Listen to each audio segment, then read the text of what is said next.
Città Pinto, it-tielet l-ikbar belt f'Malta. F'din il-leġislatura sar xogħol siewi fiż-żewġ parroċċi, kemm dik ta' San Sebastian kif ukoll ta' San George. Waqt konferenza tal-aħbarijiet brabta mal-kampanja elettorali tal-elezzjonijiet tal-Kunsilli Lokali, il-mexxej Laburista Joseph Muscat faħħar ix-xogħol li sar minn Kunsill Laburista. Qal li kunsilli lokali bit-tmexxija Laburista jaħdmu biex isaħħu s-sistema tal-customer care bilan li ċ-ċittadin ikun moqdi aħjar. L-ilment li jidħol għand il-kunsill ikun segwit u min għamlu jingħata tweġiba fi żmien 5 ijiem. Wieħed mill-proġetti li l-Kunsill irid iwettaq fil-leġislatura li jmiss huwa dak ta' Heritage Trail u Picnic Sites f'Talblat. Il-Kunsill irnexxielu jġib 300,000 euro fondi mill-Unjoni Ewropea għal dan il-proġett.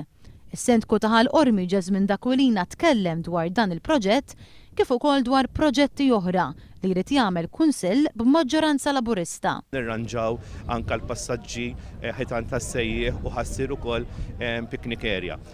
Barra minn hekk ukoll beħsiebna li f'Ħal-Qormi nkunu qegħdin naħdmu wkoll biex nagħmlu child care center u anke night center għall-anzjani tagħna għax inħossu li wasal iż-żmien li huma affarijiet bżonn jużi ħafna għall-lokalità tagħna. Priorità oħra għall-Kunsill hija t-tkomplija tat-toroq hekk kif baqa' 10% li jridu jingħataw it-tarmak. Semma proġetti li saru f'din il-leġislatura fosthom it-tisbieħ ta' ġonna pubbliċi u pjazzetti, pannelli fotovoltaiċi fuq il-bejt tal-Kunsill u korsijiet għar-residenti. Meta l-Kunsill qed jaħdem ħafna hawnhekk Ħal-Qormi ħadem ħafna kemm ilu l-Kunsill dil-pjazzetta għadu kemm għamilha issa. Irranġa ħafna l-ġonna wkoll.